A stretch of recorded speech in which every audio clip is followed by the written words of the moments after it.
नमस्कार। नमस्कार सर। जी, आपका क्या नाम है? मेरा नाम आकांक्षा है। आप कहाँ से आए हैं?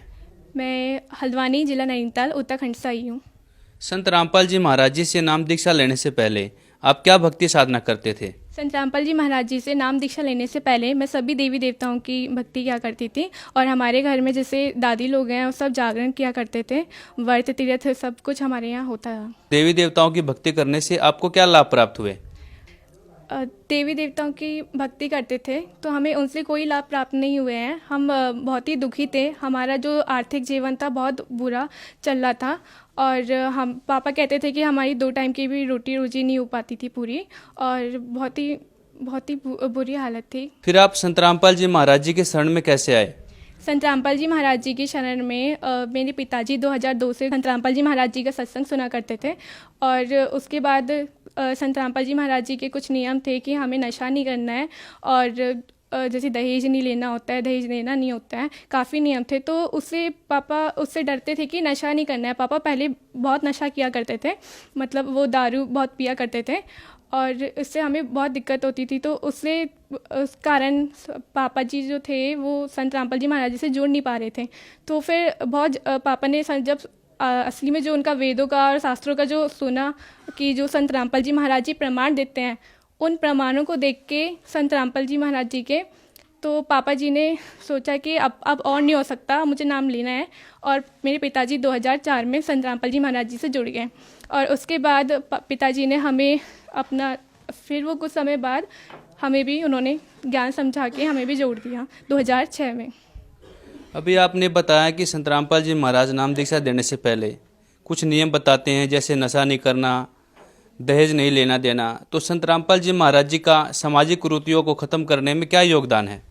संत रामपाल जी महाराज जी सारी कई जैसे सामाजिक कुरीतियाँ हमारी चल रही हैं कि दहेज लेना नहीं है, दहेज देना नहीं है। क्योंकि जब मैं हुई थी तो मेरी दादी जी जो थी, जो हमारी फैमिली में, क्योंकि पहले से ही लड़कियां बहुत ज़्यादा हुई थी, मतलब पापा की 6 बहनें थी, तो बहुत परेशान थे कि, और फिर मैं हुई थी तो वो मेरे को लेके भी थोड़ा परेशान थे कि अब इतना खर्चा कहाँ से आएगा इसका, दहेज की शादी का। तो उससे क्या हुआ कि संत रामपाल जी महाराज जी का जब हमने नाम उपदेश लिया तो हमारी ये सारी जो टेंशन थी वो दूर हो गई। और ये अब कुछ भी नहीं है और हम बहुत सुखी हैं। मेरे पिताजी पहले बहुत ज़्यादा नशा किया करते थे, बहुत ड्रिंक किया करते थे।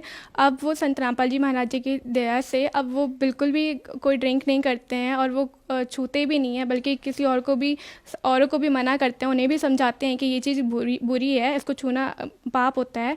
और बल्कि ना मेरे पिताजी ने ये नशा करना छोड़ा, बल्कि संत रामपाल जी महाराज जी के लाखों अनुयायियों ने नशा करना छोड़ दिया।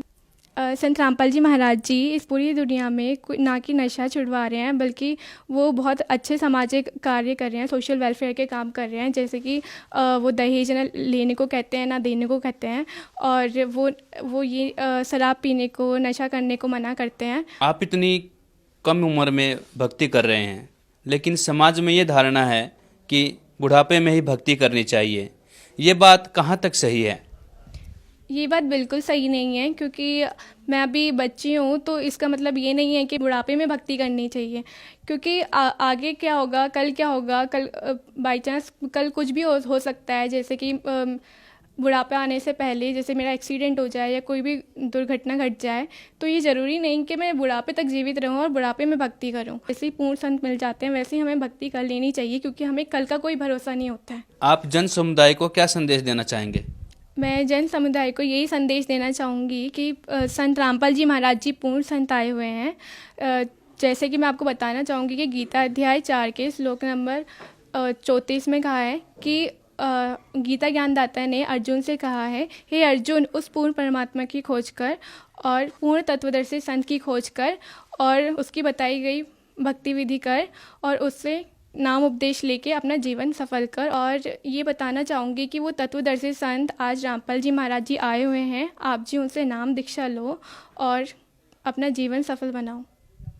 संत रामपाल जी महाराज जी से यदि कोई नाम दीक्षा लेना चाहे तो कैसे ले सकते हैं?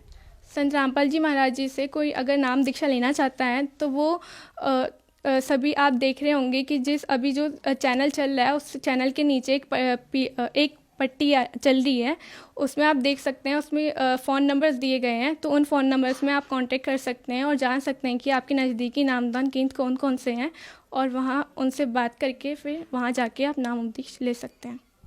धन्यवाद। सच सच।